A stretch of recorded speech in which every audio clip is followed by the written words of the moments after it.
Angel's tremendous, tremendous player. I have nothing but respect for her. I love her game. The way she rebounds the ball, scores the ball is absolutely incredible. In sports, rivalries are what legends are made of. But when two of the biggest stars in women's basketball collide, it's more than just a game. It's a cultural moment. Caitlin Clark and Angel Reese have turned the basketball court into a stage where respect, rivalry, and raw emotion play out in real time. Today, we're diving into the story behind their explosive encounters, the double standards in sports, and how this rivalry is redefining women's basketball. The rivalry between Caitlin Clark and Angel Reese isn't just a clash of two talented athletes. It's a narrative that has captivated millions, bringing attention to women's basketball like never before. Their story reached a fever pitch during the 2023 NCAA National Championship game, a game that would become a defining moment not just for the players, but for the sport itself. As the game unfolded, LSU was on a mission, and Angel Reese was leading the charge. The Tigers were on the brink of claiming their first national title, and with each passing minute, the tension escalated. But what truly set this game apart was what happened in the final moments. With victory all but secured, Angel Reese turned to Caitlin Clark and made a gesture that would be replayed and debated endlessly. A "you can't see me" hand wave, followed by pointing to her ring finger, signifying the championship ring she was about to win. This taunting gesture quickly became iconic, symbolizing the fierce competitiveness that defines both Reese and Clark. However, it also sparked a heated debate about sportsmanship. Critics were quick to label Reese's actions as unsportsmanlike, while others saw it as a natural part of the competitive spirit. My issue with Reese is that she followed Caitlin Clark around the floor. The game was over. Caitlin Clark is walking off, and Reese is trying to catch up to her to wave in her face and point at her finger. And do you feel better about yourself now? But then Caitlin Clark did something unexpected. She defended her rival. I don't think Angel should be criticized at all. No matter which way it goes, she should never be criticized for what she did. I'm just one that competes, and she competed. So I think everybody knew there was going to be a little trash talk in the entire tournament. Clark's defense of Reese was a powerful statement, one that underscored the mutual respect between these two athletes, despite the heated moments on the court. But Clark didn't stop there. She also addressed a broader issue that has long plagued women's sports: the double standard in how emotional expression and trash talk are perceived. Clark pointed out that while trash talk has always been a part of men's basketball, it's often criticized or downplayed in the women's game. I think men have always had trash talk. That's what it's been, and I think more and more people, as they turn on the game, they're appreciating it for what it is. Clark's comments highlighted a significant cultural shift. As women's basketball continues to grow in popularity, with more eyes on the game than ever before, the acceptance of competitive banter and emotional expression is becoming more normalized. Clark herself embodies this change, as she's known for wearing her emotions on her sleeve and competing with intensity. I'm just lucky enough that I get to play this game and have emotion and wear it on my sleeves, and so does everybody else. So that should never be torn down. That should never, be criticized, because I believe that's what makes this game so fun. That's what draws people to this game. She explained. This conversation around the double standard in trash talk and emotional expression is crucial, not just for Clark and Reese, but for all women athletes. It challenges the outdated notion that women should compete in a certain way, quietly, respectfully, and without the bravado often celebrated in men's sports. Clark and Reese are redefining what it means to be a competitive female athlete, showing that intensity, passion, and yes, even trash talk have a place in women's basketball. The 2023 NCAA Championship wasn't just a game, it was a cultural moment. With an average of 9.9 million viewers and a peak at 12.6 million, the game drew unprecedented attention, solidifying the growing popularity of women's basketball. The rivalry between Clark and Reese, combined with the dramatic moments on the court, played a significant role in this viewership spike, making it a landmark event in sports history. But this story didn't end with the final buzzer of that championship game. The rivalry between Clark and Reese carried over into the 2024 NCAA tournament, where the two faced off again in the Elite Eight. This time it was Clark's Iowa team that came out on top, defeating Reese's LSU in a highly anticipated rematch. The competitive spirit was on full display, with both players showcasing their incredible skills and determination. And as they transitioned into the WNBA, the rivalry only intensified. In June 2024, Clark and Reese met on the professional stage, with Reese now playing for the Chicago Sky and Clark for the Indiana Fever. The game was close, with the Sky narrowly defeating the Fever, but it wasn't just the scoreline that had people talking. It was the moments of tension and intensity, like when Reese clapped after a foul on Clark, reminding everyone that this rivalry was far from over. Despite the on-court drama, both Clark and Reese have consistently emphasized that their rivalry is purely competitive.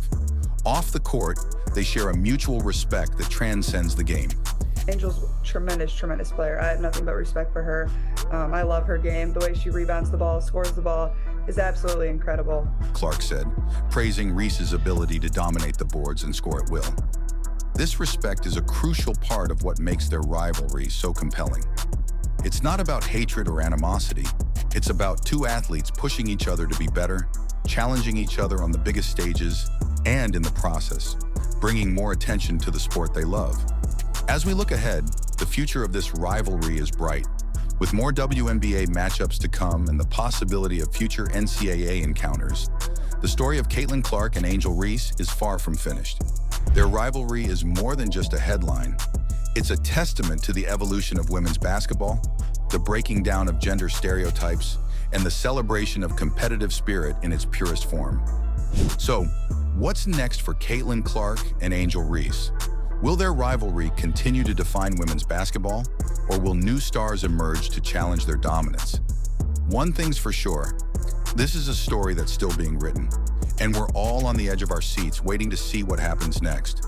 Stay tuned, because the next chapter in this rivalry is bound to be just as explosive as the last.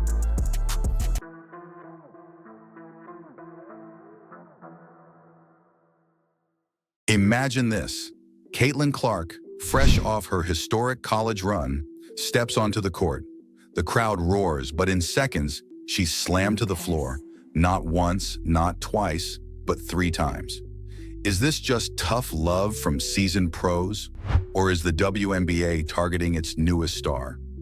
Today, we're diving into the league's roughest plays and how one rookie sensation might be getting more than her fair share of hard knocks.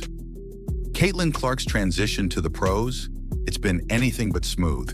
The WNBA has always been known for its physical style of play. It's part of what makes the game exciting. But lately, fans and analysts alike are wondering, has it gone too far? Let's rewind to the start of the 2024 season. Caitlin Clark, fresh off her record-breaking college career, steps onto the court for her pro debut. The anticipation is electric, but what happens next shocks everyone. Within the first quarter, Clark is knocked to the ground 3 times. Hard. We're talking bone-rattling hits that leave her visibly shaken. Is this just tough defense or something more? Physical play isn't new in women's basketball. Legends like Lisa Leslie and Cheryl Swoops faced their share of rough treatment. But the game has evolved, and so have the players. They're stronger, faster, and more skilled than ever before. But here's where things get alarming.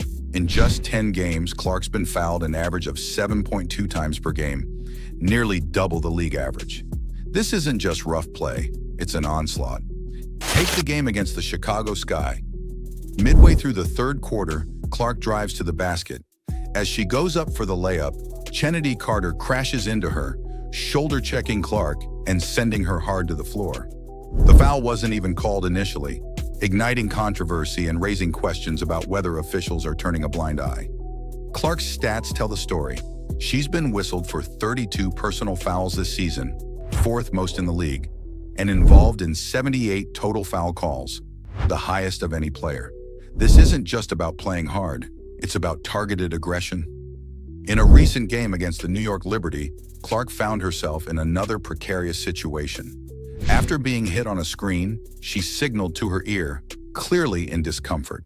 She briefly left the game, reportedly dealing with temporary hearing issues, before returning to the court. This incident, among others, has sparked a debate. Is Caitlin Clark being unfairly targeted and even bullied by veteran players who might resent her immense popularity and hype?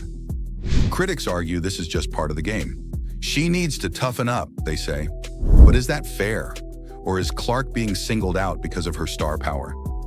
Let's take a look at her fellow rookie stars. While they've faced physical play, none have been body-checked, double-teamed, and left on the hardwood like Clark. Why the special treatment? Even the WNBA's response has been criticized as tepid. Commissioner Adam Silver downplayed the situation, dismissing the rough play as a welcome-to-the-league moment. But for many, this explanation isn't enough. The calls to protect Clark and other young stars from overly aggressive tactics that could lead to injuries are growing louder. It's not just about Clark. The overall level of physicality in the WNBA has been ramping up for years. Players are getting injured more frequently. Games are becoming more about brute force than skill and finesse. Take the recent matchup between the Las Vegas Aces and the Connecticut Sun. What should have been a showcase of elite talent turned into a slugfest. By the final buzzer, 3 players had left the game with injuries. So what's driving this trend? Some point to the increased stakes. With more money and media attention in women's basketball, the pressure to win has never been higher.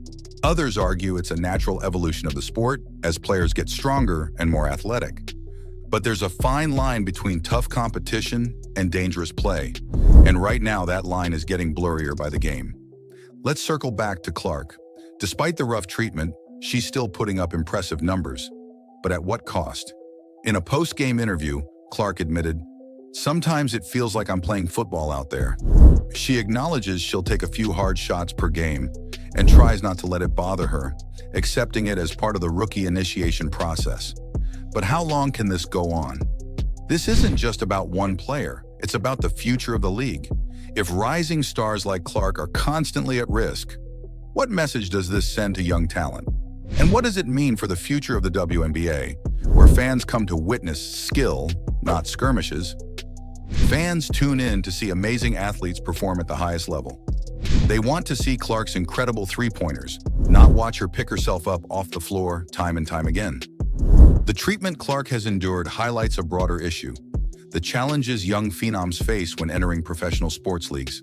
Veteran players, perhaps threatened by the new wave of talent, might resort to physicality to maintain their dominance. But should this be the norm? Let's consider the impact on the WNBA as a whole. If the league doesn't address these aggressive tactics, it risks alienating both current and future stars. The excitement of watching top-tier talent could be overshadowed by concerns for player safety. So, what's the solution? Some are calling for stricter enforcement of existing rules. Others want new regulations specifically targeting excessive physical play. There's even talk of implementing harsher penalties for flagrant fouls to deter overly aggressive behavior. The league is at a crossroads. As the WNBA continues to grow in popularity, it needs to decide what kind of game it wants to be. A showcase of skill and athleticism, or a physical battle where only the toughest survive? The debate around physicality in the WNBA isn't just heating up, it's boiling over. And Caitlin Clark? She's at the center of the storm. Will the league crack down, or will the hits keep coming? One thing's for sure. Every time Clark takes the court, it's not just her shots we're watching, it's the battle she's fighting to play her game.